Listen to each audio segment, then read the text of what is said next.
In today's video, I'm going to teach you Guide with Google and Webflow.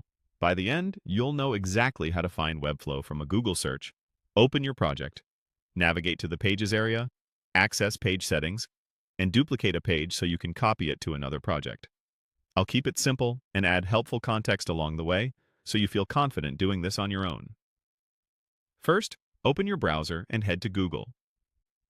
Type Webflow into the search bar and select the official Webflow result. This is a quick, reliable way to get to the right place, especially if you're working on a new computer or don't have the site bookmarked.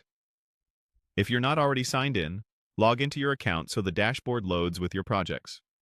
Once you're in the Webflow dashboard, locate the project you want to work on and click View Site. This takes you into the project's area where you can open the designer. If you see options like Open in Designer or similar wording, use that to access your site's editable canvas.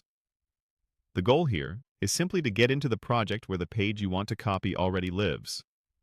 Inside the designer, look for the Pages panel on the left toolbar.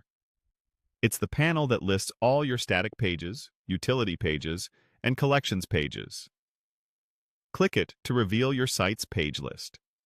This is where you can quickly scan the structure of your site and confirm the exact page you intend to copy, which helps avoid duplicating the wrong one.